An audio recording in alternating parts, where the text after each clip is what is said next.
Hello and welcome to the How2Exit podcast, where we introduce you to a world of small to medium business acquisitions and mergers.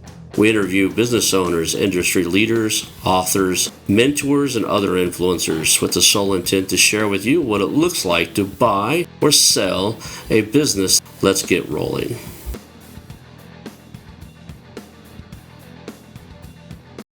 And now a moment for our sponsors. I want to highly recommend you get Acquisition Aficionado magazine. Every month, Acquisition Aficionado magazine brings you tactics for business buying and selling you won't find anywhere else. Learn firsthand from industry leaders who share their success stories, featuring in-depth interviews and stories from leading figures in the business acquisition industry. This multi-platform mobile magazine speaks to acquisition entrepreneurs wherever they are in the journey. And I want you to visit acquisitionaficionado.com today. Hello and welcome to the How2Exit podcast. I'm here today with Ross Tompkins. Ross is an investor, mentor, and is very passionate about men's health. Thank you for being on the show, Ross. Looking forward to chatting with you today.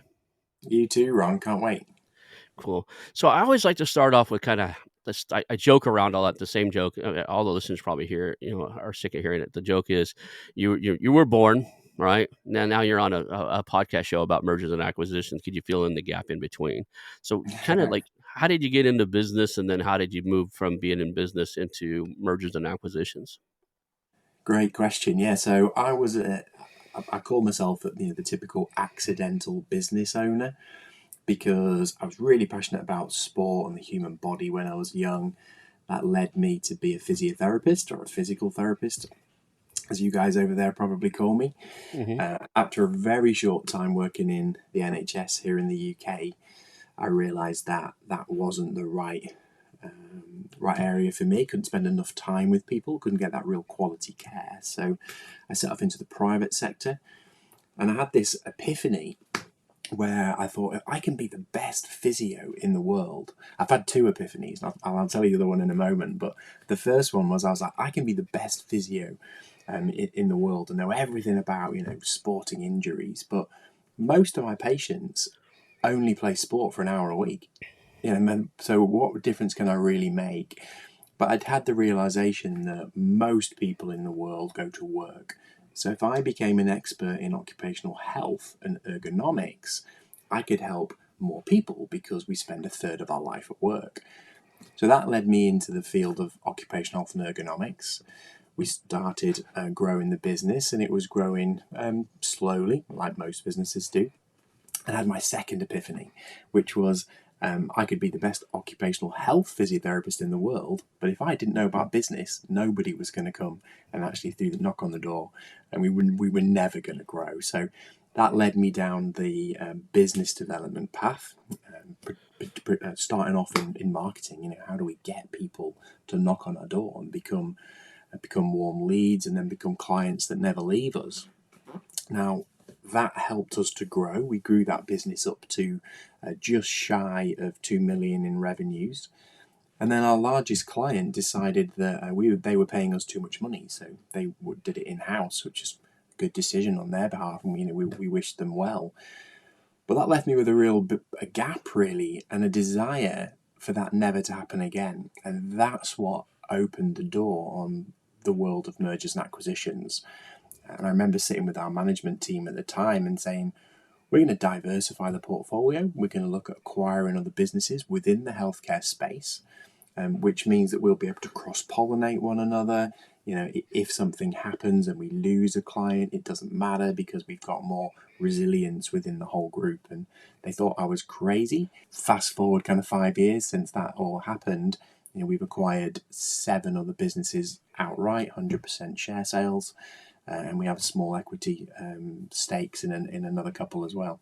So we talked a little bit before the show about this, and that's that mindset and rapport. You believe that's really important. I agree. Let's talk a little bit about what is the proper mindset to have as a business owner if you're thinking about buying or selling, or as even for the acquisition entrepreneurs out there. What's the mindset to be in, or how important does that play a role in everything? For me, it is mindset and rapport are the two most important things in business and in M&A, because no small business has ever been sold without rapport.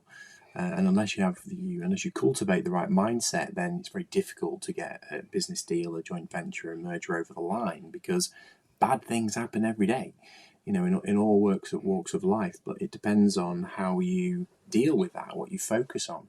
Are you going to focus on the fact something has happened, or are you going to focus on the solution and how to get past it?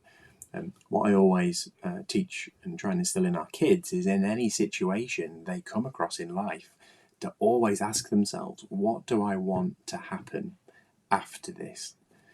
And that really, really is a useful question, because it shapes your actions during that communication that you've got going on. Because you see people all the time, they get angry, they get cross, they maybe shout or lose their temper, but that never results in what they want to happen. So really powerful question. I say I teach it to my kids, and it's something I hold in my head all the time as well. What do I want to happen from this meeting or from this communication?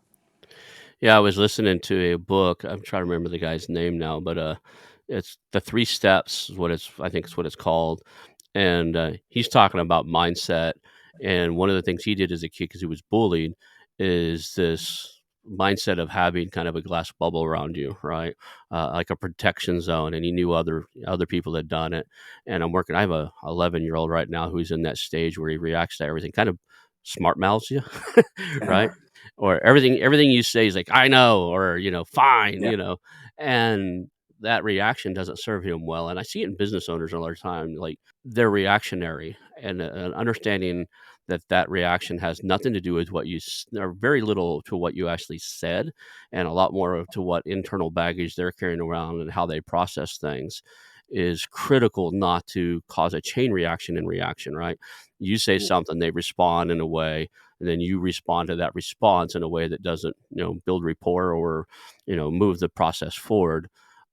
That's one of the strong points I think I have when I talk to these business owners and negotiate deals and stuff. Is I truly believe 2 different things.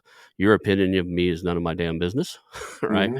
Right. And just because you say or do something doesn't make that who you are, right? I'm a big believer, and Yeah. I get on to friends and stuff all the time where they say so and so is a jerk, and I was like, okay, how many times have you ever interacted with a guy? And you come down to really get down to the brass tacks of it. They've spent 5 minutes with some human being on this planet and develop their whole worldview of that individual based off that 5 minutes. And acquisition entrepreneurs do the same thing. You're on the call with somebody telling you that they might want to sell. And the first 5 minutes, if you're not careful, you've already got this preconceived notion of who this individual is. And you start closing your own doors as to anything else they could be. And following on from what you've said there, one of the most powerful pieces of advice I was ever given, and which has stayed with me over the years, is people aren't against you, they're just for themselves. And when you get your head around that, it completely changes the interactions you're having, because what you previously saw as someone being, malicious or nefarious or trying to subvert something in some way, actually is them doing the best they can on that given day with the information they have at hand.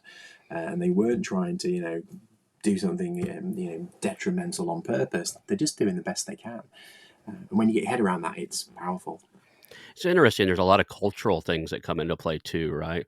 There are cultures out there where it's very common for business owners to be considered shrewd.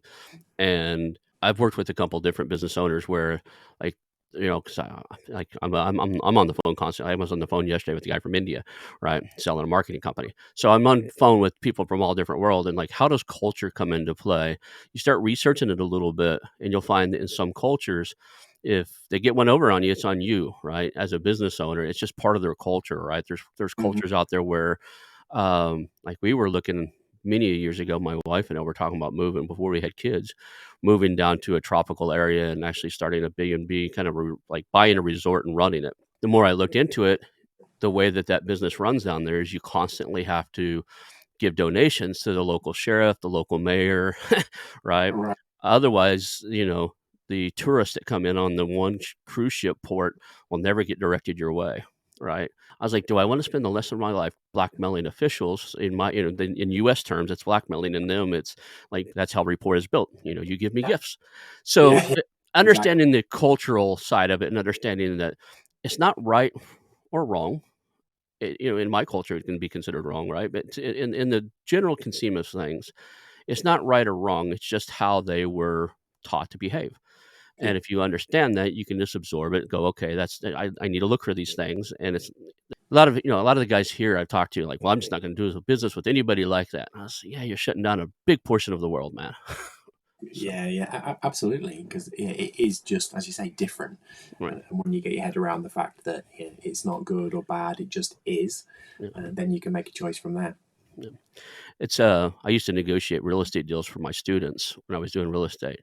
And often, like, we would be sitting across from somebody and you could pick up on the rapport that just slipped out. And a lot of times it's visual cues. And it's a little bit different now that we're on Zoom all the time. We're not necessarily in person. I think, and I enjoy that. But some of the visual cues, the foot tapping, you know, crossed arm, like I can cross my arms right now. Once I'm out of camera, you can't see that I'm sitting here all crossed arm, right? Yeah. So a lot of that stuff is missing. So it takes a little bit harder to tell. Do you do a lot of your negotiations over like Zoom calls and stuff, or are you in person a lot? Initially, it'll be on Zoom because, of course, it's made the world smaller. But I'm Hmm. still a really big fan, same as you, of getting in front of someone, shaking their hand, looking in their eyes, and reading all of those additional cues that you just don't get over Zoom. So definitely on the same page there.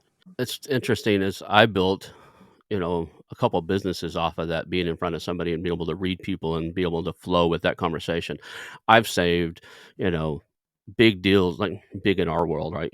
Commercial office space and stuff, just because of the change of a single. Like, we were in the middle of negotiating an office center, and the husband, it was a husband and wife we were buying it from. The husband at one point starts glancing down at the numbers we had written on like a sheet of paper we gave him. He kept looking down on them, and he kept looking at his wife, and he wasn't part of the conversation. And at some point, he crossed his arms, he leans back a little bit, and he's shaking his head. And I stopped the entire conversation. I said, I won't say his name. I won't call him out here. Let's just call him John. Who's an Asian dude, so it's definitely not John. So I know I'm not going to call out this guy. So this guy, John, he's across the table from me. He's changed his posture. He's not talking anyway, but he's just shaking his head. And I know the deal's dead if I don't bring this out. So I was like, "Hey, John, clearly something's changed in the last 4 or 5 minutes. What's going through your mind?" He goes, "Why don't you guys just rent the place and not buy it from us?" I was like, "Okay, there's something bugging you. You're looking at the numbers, something's bothering you." And we were buying the place pretty much. They were kind of in trouble. They had bought the place to do one thing, and then the government made a change in policy and took their funding away. So basically, they bought the building. They were helping immigrants move in and get established, start businesses. There was government funding to help it. Current president or somebody vetoed that stuff off and got rid of it. So they bought a building. They built a business around it. They got their first couple clients in, and all of a sudden there was no funding, and that's how they were getting paid. Right. So, but what he was looking at is he had put in $25,000 down on the building, and we were just going to basically pay his mortgage payments for him and take over the payments of the building because he's slightly overpaid. And at the time, but the business had raised in value. So I mean, the building had. So once he identified, he's just like, "No, I don't want to do that. If I do that, you know, I'll lose the $25,000 I put down on the building." And he actually said, when my friends ask me, I have to tell them I did a losing deal. I said, "Give Yeah. me two." I'm really fast on a calculator, especially financial calculator. So the conversation then was, I nudged my buddy, the guy that I'm negotiating for, Ted. I nudged Ted over. That's his real name, so he'll know if this is him. I nudged him and like to kind of give him a hint to keep the conversation. Then I'm on a financial calculator underneath the table, and I looked over at Ted and I showed him some numbers, and I said, "Can you mind if I talk to you for a minute?" So I pulled him aside and I said, "Look, we can still make this work. Not as sweet as a deal for you, but it still work." And what we did is just add the 25,000 on the back end. So I figured out a way to where they owed, I think it was 15 years on the note. We made a 20-year note, so they get 15. And then the conversation was like, I'm 75, she's 76. We're not going to live for another 25 years, maybe. I was like, did you think you were going to live for the 15 you did the note? Right? Like, that doesn't change, right? So I'll show you how to set up this. They had a son, and I said, I'll show you how to set up a trust. We'll pay the trust for this. And long after you're gone, the trust will still get the payment, and whoever the beneficiary is will get that. So if you're going to leave the money to your son or whatever, same thing would happen right now is. nothing changes, right? It protects it. So Yeah. I told him how to set that up. But the thing was is we were sitting in front of each other, right? Yeah. I could see those visual cues, and I'm having a little difficulty with that when we're doing this bobbling head in the negotiations. So I'm trying to learn to listen really clear to the speed of voice, the pitch, the tonality, the inflections, right? Because it comes through in that too. It's just it's a more acute ear to hear. Are you in rapport? Or are you in are you in the alignment with somebody when we're doing this like here what you and I are doing, right? Yeah. This is very similar to a Zoom call. So I was Yeah. curious, are there any tools or things that you use for that, or is it just like, okay, we get through this call, and we go shake this guy's hand, or As you've just said there, I think it comes down to, again, the quality of your communication, the quality of your questions, Mhm. and to ask good questions. But also, a big part of it, which most people completely overlook, is the quality of your listening. So you need active listening. You shouldn't just be waiting to ask your next question or waiting to butt in with what you want to say. You want to actually be listening to what they're saying, processing that information, and asking really good questions based on the information. active listening. I would venture to say that most people, and I've been through training on this, so like I've done lots of training on active listening, and because I wasn't good at it for as an ADD guy, I was bad. I would, halfway through what you were saying, I'm formulating my answer. So now the method I use is every time somebody speaks, especially in the show, when you're speaking, I repeat everything you say in my own head. If I can, Mm-hmm. and I only do it now because I've trained myself to listen, but I only do it when I catch myself trying to answer your, like thinking what I'm going to say next. I start just repeating what you say, and it shuts down that same part of the brain that needs to repeat you is the same part of that doesn't formulate what I'm going to say, and I focus 100% on it. But what is active listening to you? Because I don't think most people really know how to do that. Definitely not. And again, as you just said there, most people aren't really listening and following the conversation. They listen to a little snapshot which formulates a question, and then they're just waiting for a gap in the conversation that they can insert their question into. And everything else that was said has been missed. Whereas active listening is actually following through on the entire conversation, processing it, and then asking a question about that that's more relevant. I catch myself doing the first one there, where if you catch yourself ready to answer the first question, you'll often miss the most important thing they were talking about when you go back and think about it, because most people have to warm up to what they're getting to. Like they need to explain it a little bit or build you. They got something they're really concerned about. They talk to you for 2 minutes about something else, so as they kind of get to that, because they're just a lot of people are just nervous to tell you either bad news or a big concern without what I refer to as edifying, basically without building a story around it. So you're Mm-hmm. ready to respond to the story and not the problem. Yeah, yeah, you're absolutely right, without a doubt. What other is there any other like tools or stuff you use inside of that? I like the I don't use it because I figure it's malicious, but I'm actually NLP certified. So, but what I do still remember of the NLP, the pacing, leading, matching, mirroring, all that stuff, is the I use the last three words a lot. And you'll catch me. I could probably have done it here on the show where I'll just say like three words that you had said to elicit a deeper response. Do you have any tools or anything you use to keep the conversation going and dig deeper and build that rapport? Not really. A lot of this, well, let's say you can go on training and all sorts of NLP and things. I have found over the years a lot of it I did naturally anyway. I think some people do, some people it doesn't come quite as naturally. But I find if you ask the right questions, listen to the answers, that's normally enough to develop a really good relationship with somebody, where that rapport then can flow, and then after that you can have the more difficult and challenging conversations, which we always have to do in life, whether it's an employee, a friend, a colleague, a family member, a target. If you're looking to acquire them, sometimes you have to have tricky conversations, and that's always easier when you've got trust and rapport there. Let's go back to the like that rapport requires a certain mindset, right? In my mind, if I go into this, like I've got, if I go into any type of what I call scarcity mindset, like this is one I've got to have, or even a mindset to where like I'm in love with the business before I even get there because it's something that matches what I want, it really messes up that rapport conversation because you're giving up a big portion of that discovery, I guess is the word I'm looking for, really understanding what's there because you've got some preconceived notions because you already want it. How important is that mindset of just staying neutral and learning everything before you make a decision? Is one of the most important things again, and I love this because it comes up a lot, especially if you're looking at a deal from a broker. The broker will always obviously want to be involved, and you'll always get that email that says, "Can you send me your agenda for the first meeting?" And I always go back and say, "I haven't got an agenda. I have an intention to learn as much as possible about this deal, to find out whether we're compatible and see whether there is any way forward." And that throws brokers pretty much every time. They're like, "Yeah, you don't have an agenda?" But, oh, okay. Yeah, so I have a thing with brokers. I partner with some. There are some really good ones out there, but again, there's like I joke around like there's more brokers than there are deals sometimes. Like there's very low bar entry, barrier to entry to becoming a business broker. In Yeah. most states, here in the United States, majority of the states don't even require a license to do it.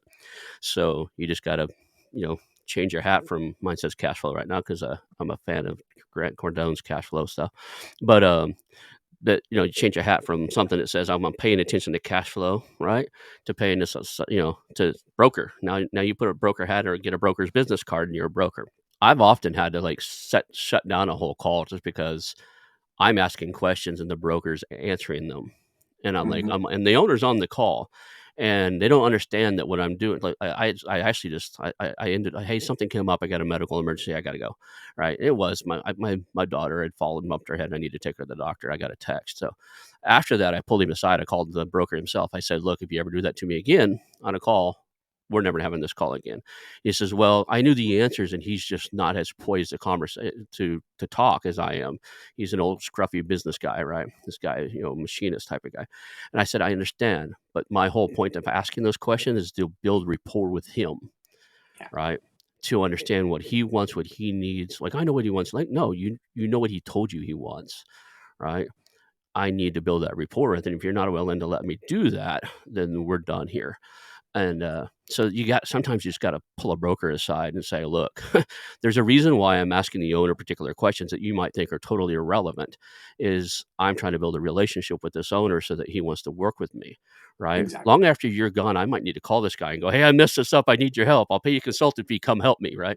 You don't Yeah. know. One of the things that really caught my attention on a lot of your materials I think it's on your LinkedIn profile, and I've seen the quotes and some of the other stuff you have out there. You have a thing called the 6 key concepts to change the trajectory of your business and your life. What are those? So this is something that we try and embed into all the businesses that we have. So we call it the scale pyramid. Mhm. So all businesses typically start out a certain way, and that's the base of the pyramid. So you've got traditional marketing, then you've got cold outreach, and then you've got networking, sort of warm leads, if you like. And that's the pillar of most businesses. Then you can get great organic growth there. But if you move up, so that that's the bottom three. As you move up the pyramid, you've then got joint ventures and tender opportunities. And at the top of the pyramid, you've got mergers and acquisitions. And I think if you can have all 6 of those firing on all cylinders in a business, then you can really move the needle. But a lot of people get stuck at the bottom, or they'll misuse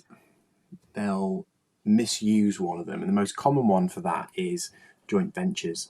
And so many people get this wrong, where they think if they're selling you something, it's a joint venture, and that may well be mutually beneficial. But the thing that's often missing is it's not mutually profitable, because it's often a bigger headache to change suppliers to save a few cents. But actually, if you can make it mutually profitable as well as mutually beneficial, then you've got a joint venture. And I think a lot of people do that wrong. So the 6 concepts is that scale pyramid where we look to build every single part of the pyramid into a business, which means you get slow, steady, organic growth, but then you get these large injections where you have a deal, a merger or an acquisition that's taken many months or even years to get over the line. Then you've got powerful joint ventures in there as well. And a lot of businesses will overlook tender opportunities, or what you might call bids, I think, in America.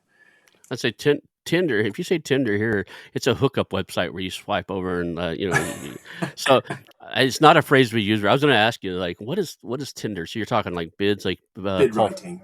Okay, so where you're bidding on business for somebody. Okay, Yeah, so usually it's usually sort of government led. So right. then however many people they'll submit their bid and Hmm. win it on the outside, win it on the other side of that. That can be really powerful. So um, two of our businesses in the past, we've used a lot of tender opportunities, bid writing, Yeah. and joint ventures as well. Okay. So it's not we're not swiping right or left on whether or not we want the opportunity, right? Imagine that. There's a whole new business there, There Rob. you go. Yeah, I'll buy this one. Nope, not that one. That's a, yeah. I always I love the differences in terminology and stuff. Like a lot of the guys come on from the UK and from Europe and stuff, and they refer to revenue as turnover. Well, here Yeah, when we say turnover here, it's your employees leaving. So yeah, when you say a US business says turnover, it's talking about we have a 10% turnover. It means every year out of 100 employees, 10 of them leave, yeah, right? To where if you said there wouldn't be a 10% turnover, but if you said we had a $100 million turnover, I'm like, you're losing $100 million worth of employees a year. It took me a yeah. little while to get used to the terminologies that don't line up. So it's interesting. My kids watch a lot of YouTube and TikTok, and a lot of it's from the States. So they'll be like, "Hey, Dad, should we use the elevator?" I'm like, "You mean the lift?" The lift, yeah, Yeah. right. I was in the military for a while, and even here in the United States, different regions have different phrases, right?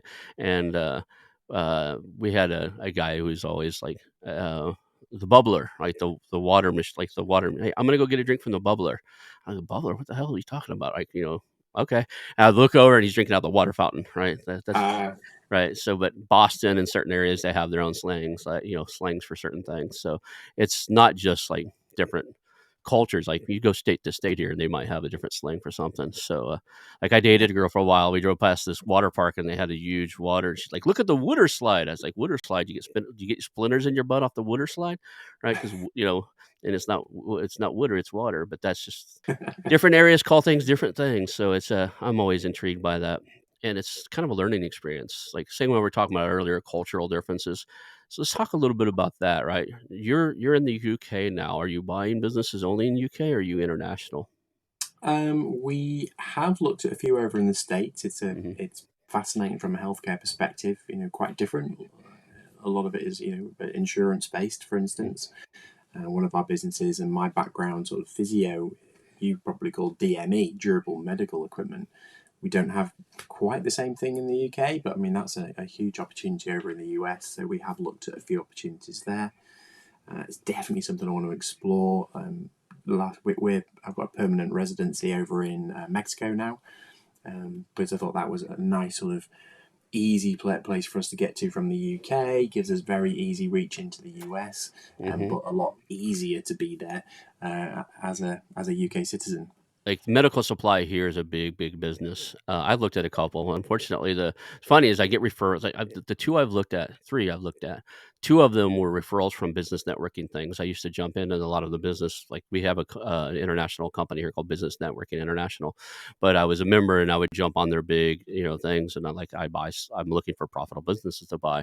And the interesting thing was twice I got referred to medical supply companies, great profit margins for somebody who's delivering what I call SIBs, stuff in a box. So any business where you have logistics, I call them.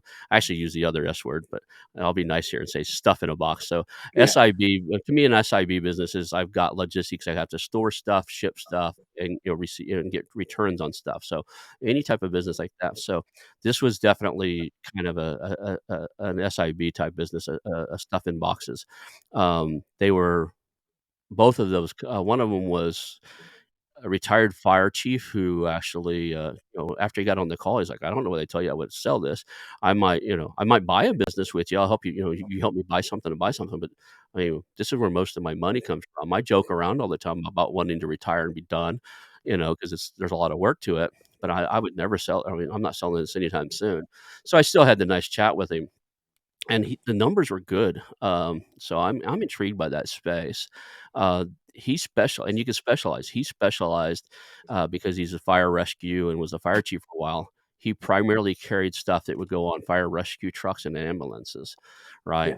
Yeah. And, and he covered 3 or 4 states around him, and he just knew what products work best in those because 'cause he's been around that space for 20 something years. He's retired out of that, right? So, he just carried stuff that, EMT drivers and fire rescue people love to have. It was compact, packed right, easy to access, right? You can't like Yeah. we were talking, I was like, "What's the difference between gauze 1 and gauze 2?" He's like, "You have to have scissors to open some of those packages." And if you're out, on a fire rescue and you're trying to get a wound covered, you don't wanna be looking for scissors to cut something open. You just be able to rip it open and treat something. So he just really knew what worked well on the trucks, and, I think that there's a huge opportunity in that space here as far as medical supplies. Yeah, I even worked for our Rotary International Club actually used to take donations from all the medical supply places, and then we would send that stuff out all around the world. So I spent hours and hours in a volunteer center sorting out random medical supplies that was donated, things that we can't use here because they put an expiration date on a Yeah. hypodermic, which should never have one, right? Yeah. So it's expired, so it's in a sealed, sterile environment, but because somebody put an expiration on date on it, they donated it off to us, and then there's clinics all around the world that could use that and could care less that somebody in the US put a Put a timestamp date on it. just so they Yeah. can Exactly. make more sales, right? The only reason you put a timestamp on something that's intangible or it's not, that can't expire, the only reason you do that is, like, to make another sale, right? So, 100%. but Yeah. Well, the thing I love about healthcare is that it will always be required. It doesn't go out of fashion or doesn't go in and out of fashion. And actually, although we are the most technologically advanced we've ever been on the planet, we are the unhealthiest we've ever been on the planet. Because we have access to so much convenience food, and we're not doing as much exercise as we used to do. So many reasons we could go on all day, but ultimately that just means that healthcare is continuing to boom. Into that as well, we're an aging population, so we're living longer and becoming unhealthier. There's always going to be opportunity to help people in the healthcare space. it's interesting. There was, I think it's Elon Musk or somebody was being interviewed and talking about the declining population of the world. That a lot of countries are having so few children right now that I think it's China or one of the other places. The population in the next 30 years will cut in half, right? Yeah. And they've built infrastructure and economies and stuff to support the number of people. So that's actually a really bad thing in his scope of things, just because of the infrastructure, the way things are built and stuff, not having the people to occupy those spaces and do that stuff are going to be detrimental to the economy and everything. The aging population. There's another thing aside right there. Like a lot of those guys are business owners, right? I think right now there's to the tune of 51% of all businesses in the United States are small to medium businesses owned by somebody over 55 to 60 years old. They're all going to retire out, and you and I were talking about, health ahead of time, men's health and stuff like that. How often do you think that a business owner thinks he's stressed out, time to sell and that stuff, where there might be something else going on? Wow, well, there's like two or three things I'm dying to talk about for what you've just said there. So yeah, really misunderstood. People think that we have too many people on the planet, and we're in danger of falling off the edge off the cliffs and into the water. When in actual fact, that isn't the case, as you mentioned there from Elon Musk. The number of children that families are having is declining. Over the last 60 years, men's fertility has reduced by 50%. Their testosterone has reduced by 50%, which is a frightening fact. But that leads on to your second question there, which is hormone imbalances within the body, whether you're male or female, can cause cognitive problems. So brain fog, difficulty making quick decisions. It will reduce your energy, increase your weight, give you problems sleeping. So a lot of these gentlemen in their, or ladies in their sort of 50s, 60s, who are finding it difficult every day, going through the motions, sitting on the edge of the bed in the morning thinking, oh, not another day at work, maybe I'll sell it, actually a lot of them may be experiencing a hormone imbalance, which, as you know, but everyone else doesn't yet. It's one of my passions, and one of our businesses is a men's health business where we're helping men through the male menopause, well, or the andropause as it's actually called. So a fascinating subject, love it. So andropause. I didn't know anything about this until right before the show. I like to do a deep dive on people I'm gonna have on the show, and I started just googling your name, and I seen some articles where you were interviewed, and you were talking about that, and it started clicking in my head that out of the probably I'm just going to guess the number here and do public math 300 plus business owners I've talked to in the last 3 years. Um, the majority of them were 45, 50 plus in age. Most of them, I would say 75% of them were male. And a lot of the times the conversation was that they've lost interest. A lot of the reasons why they're selling was not just, hey, I'm ready to retire and physically retire out of this. It was, I'm just too tired. I can't do this on anymore. And a lot of the things you talked was funny when I read that article. Like a lot of the things that people are telling me as to why they're selling and line up with symptoms to this male menopause. I forgot what you just said. It was called andropause or something like that. Andropause, yeah. Andropause. So the symptoms like brain fog, exhaustion, fatigue, like when you ask a business owner why you're selling, it's like, man, I'm just so tired. I wake up every morning. It's really hard for me to go do this every day anymore. Yeah, And there might very likely be something else there, right? There could be a hormone imbalance. So definitely could. I mean, we think at least 40% of men over the age of 45 are experiencing symptoms of the andropause, but 90% of them will never do anything because they don't know it's a thing, which is pretty frightening, really. And actually, it could be way more than 40% because the big issue we've got in men's health is that most of us guys don't open up very easily. There's our wives ask how we are. The stock answer straight away is "I'm fine." Rather than actually, do you know what? I feel a bit anxious, or I'm not quite sure what's going on, but I'm tired. I want to go to sleep. I need an afternoon nap. And that's not like me. I wonder what's going on. It's a frightening number of people. We think there's about at least 2.5 million men in the UK alone who aren't getting the help they need.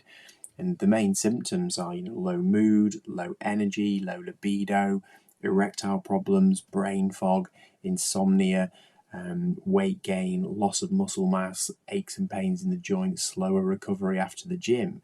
Now, there are lots of reasons, of course, why you could all have those, but a lot of them could be hormone related. Perhaps guys are coming back from work thinking, I'm just stressed from work, maybe I should move it on. I'm busy, so therefore I'm not exercising as much. That's why I'm putting weight on. So they dismiss it out of hand, and it's not made easier by the fact that it's a very little understood part of medicine. So if you go and see your local doctor, certainly in the UK, they'll often just say, you're getting old, get on with it.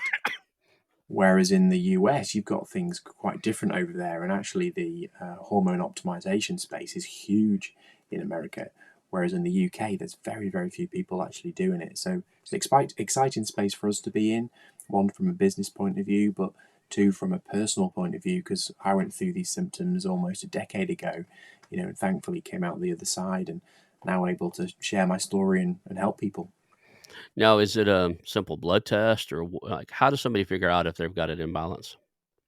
So the first thing is symptom related. So we say unless you're having at least 3 of the symptoms, don't waste your money on a blood test. But if you're having at least 3, and we then run bloods, our basic test, we look at 43 different biomarkers because you need balance. We don't just look at one. And then we can look at those biomarkers and decide whether on the balance of probability someone is likely to have a hormone imbalance, and then we can prescribe appropriate treatment. And within 3 to 6 weeks, most people are feeling an awful lot better. It's interesting as I was playing that game of biohacking, doing fasting and stuff, and have my blood checked every once in a while. But I don't think they actually had them test my testosterone. I would have them check certain vitamin levels. Like I'm historically vitamin D deficient. If I don't take a supplement, it's just really low. A lot of people are. And I say that, and I don't think I've taken a vitamin D supplement in a month. I probably should get back on that, right? But I, it, I have both the VA. I can walk in, and they're vampires. I can walk in and tell the VA anything I wanted, and they love to take your blood. You can walk in there and blink your eye and say, "I'd like, they're going to take your blood anyway. So you just tell the doctors, I'd like to have this test or that. If there's a blood test for it, they'll pull it and do it for you.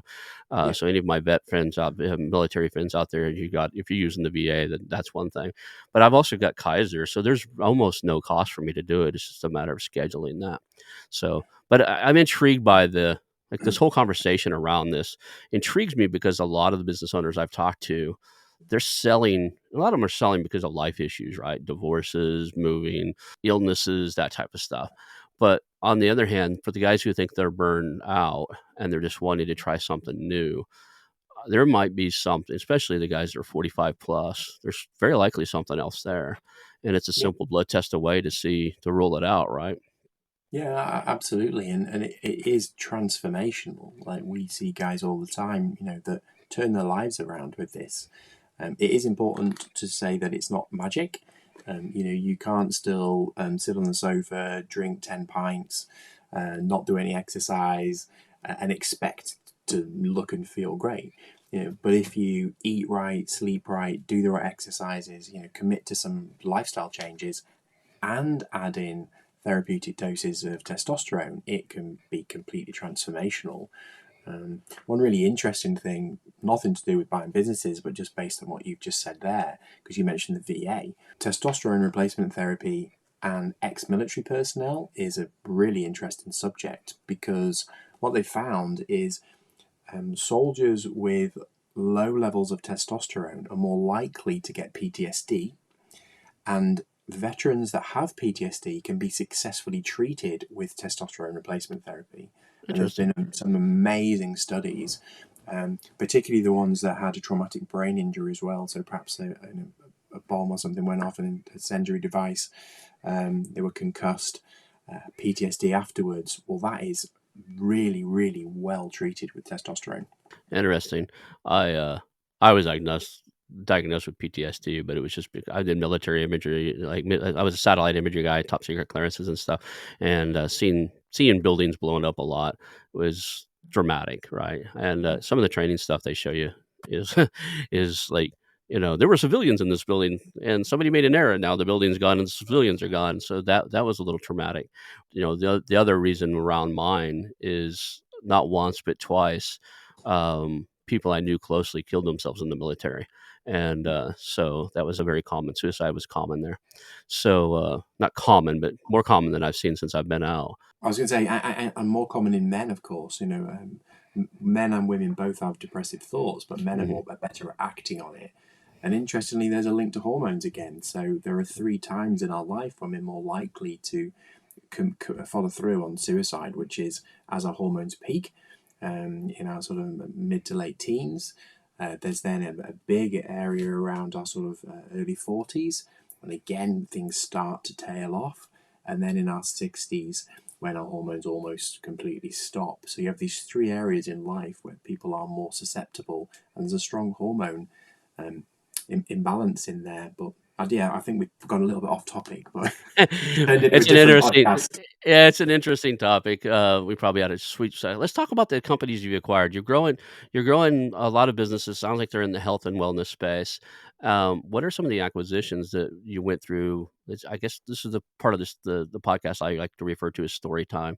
What are some lessons learned from some of your acquisitions that you use to grow your business? So the first 2 acquisitions we did were small other physiotherapy clinics in the north of England. So it gave us geographic benefits, and they were good strategic acquisitions. But one of the key lessons I took away from there was that most small businesses, the business owner is working way more hours than one person. So we thought we were doing a really good deal, but actually, when we figured out that person was doing twice the hours anybody else, all of a sudden it wasn't quite as a good deal as we thought. Which sounds like really common sense, but we totally missed that on our first deal, and it's something obviously we haven't done again, and something we advise on when we're speaking to people. But that was a really important lesson. Second lesson was to do with mindset again, because when we bought the medical supplies company, about 3 months after we bought it, there was a pandemic, which I'm sure you still remember. And really interestingly, the previous business owner, he stayed on. He did about 18 months with us. But when everything closed down in the March of 2020, he just said, wow, you know, almost like, I'm so glad you bought this. Right now, I just closed the doors. It's a nightmare. We can't get anything. It's a disaster. Just send everybody home. And I went, are you joking? This is the best opportunity we've ever had to help more people. Now, I don't accept that there isn't any medical supplies out there. So I jumped on a plane pretty much the next day, flew to India, set up a load of meetings, pretty much on the phone, and on email as I'm flying over, to meet up new suppliers, set up new connections, and bring supplies into the UK. So really interesting. One thing happens and two very different attitudes and mindsets. It's that old fable, right, where the two salesmen were sent to a new country, and they get there, and everybody's running around barefoot. And the first salesman calls and said, "You're wasting my time. Send me back. Nobody here wears shoes." And the next guy calls and says, "Oh my God, biggest opportunity everybody ever I've ever seen. Nobody here has shoes." Right? It's the Yeah. different mindset, right? That mindset of looking for opportunities as opposed to looking or reacting to what you see as a problem, right? Yeah, absolutely. So they were two of the lessons sort of early on that stuck with us. And as we've talked about before, big fan of mindset. So my favorite thing to do is I always ask the owner how many hours they put in. And then the other one I follow up is when we get to the point where I'm talking to the other executives, the other managers, I ask, how many hours do you put in? Then I say, well, how many hours is the owner here? Not telling them I already know the answer, but I almost always hear from one of the other executives that the owner puts in more hours than he admits because he doesn't realize it's not that he's doing anything wrong. Let's go back to that. People are self-serving. He doesn't understand or realize that he is pulling 80-hour weeks, right?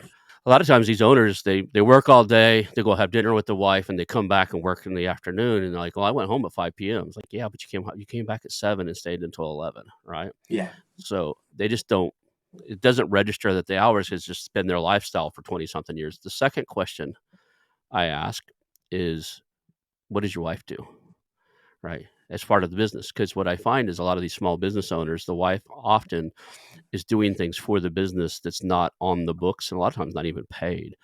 But when we lose the business owner, he retires, we lose that aspect too. She might be just booking travel for him if there's some sales and travel.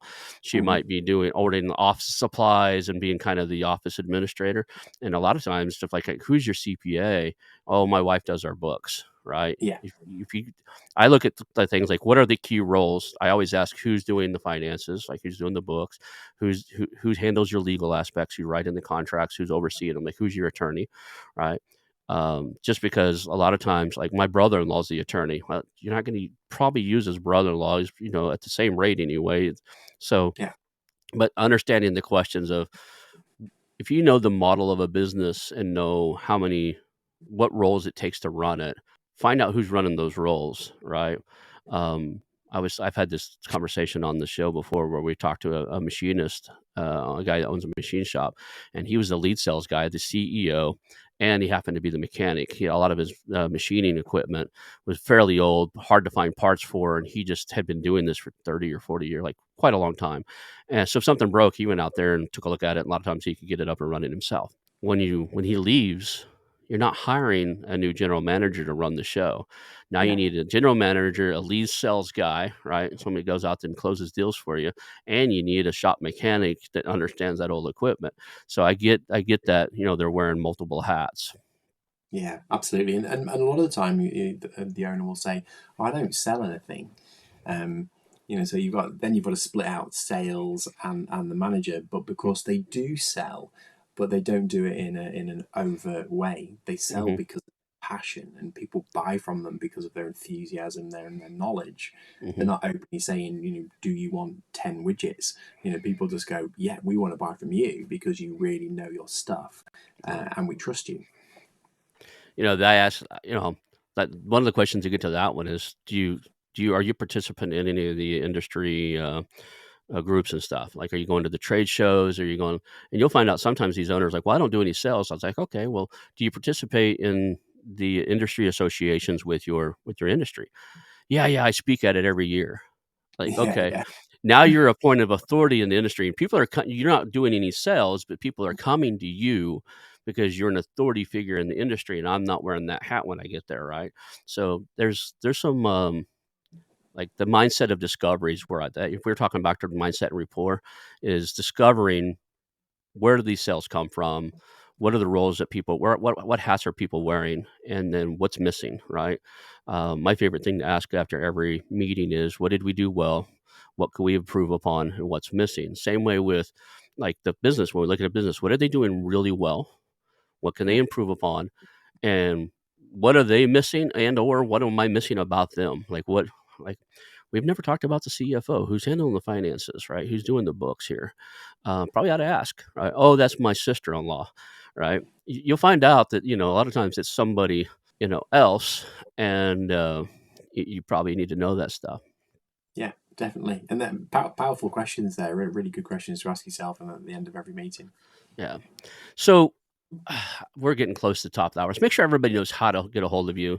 Let's talk a little bit about, like, how do people reach out to you? What do you have out there? It's always okay. I didn't tell you. I usually prep you before the show.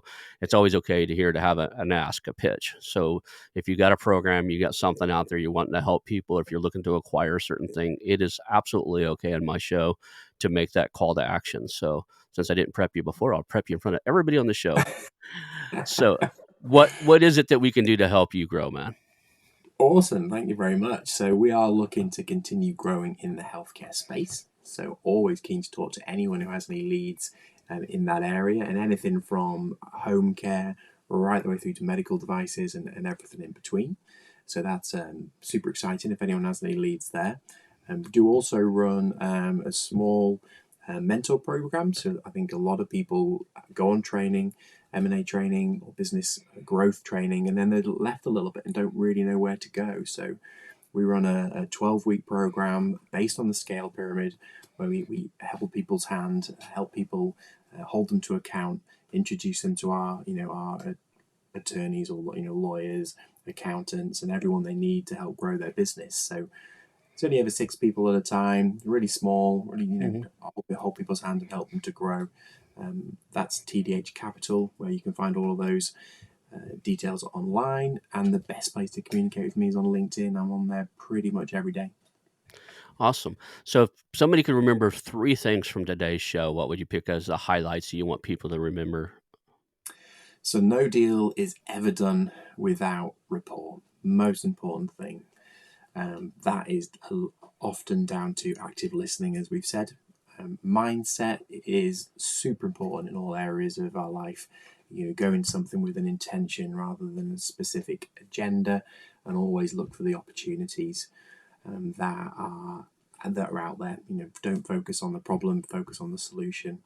And finally, just from a shameless plug point of view, is if you're in the UK, you're a male over 35 years old, then consider balancing your hormones can be a powerful addition to business as well. Awesome. Well, I want to thank you for being here. We'll hang out for a few minutes after we stop the recording, and we'll call that a show. Thank you, Ron. Really appreciate it. Awesome. Hey, it's your host, Ronald Skelton. I want to thank you personally for watching the show today and invite you to call our new hotline, 918-641-4150. That's 918-641-4150. Call us and tell us about our show, ask questions, suggested guests, or even tell me about a business you have for sale, and we'll reach back out to you. Again, that number is 918-641-4150. Call our hotline, leave us some information. Thank you. I want to announce our new channel partners, the ITX Marketplace. Since 1998, ITX has created $5 billion in value by selling more than 225 IT businesses in 20 countries. ITX works exclusively with IT-enabled businesses generating between $5 million and $30 million who are ready to be sold, and M&A decision makers who are ready to buy. For over 25 years, ITX has developed industry knowledge that helps determine whether a seller is a good fit for their buyers before making the match. ITX Mergers and Acquisition Marketplace we have partnered with has a proprietary database of 50,000 plus global buyers seeking IT service firms, managed service providers, Microsoft service providers, software as a service platforms, and channel partners with Microsoft, Oracle, ServiceNow, and the Salesforce space. If you have an IT-enabled business you're ready to sell, I want you to visit the itexchangenet.com/marketplace, how to exit. That link will be in the show notes. Visit them now. The Investors and Entrepreneurs Professional Mastermind. The Investors and Entrepreneurs Professional Mastermind combines the traditional peer-to-peer mastermind introduced first in Napoleon Hill's famous book, Think and Grow Rich, with accountability partnering, where your peers help you ensure that you set goals, take actions, and get results. If you want to scale, blow past roadblocks, and achieve success faster than you might think is possible, I suggest you take a visit over to TIEPM.com. That's TIEPM.com and check out the Investors and Entrepreneurs Professional Mastermind.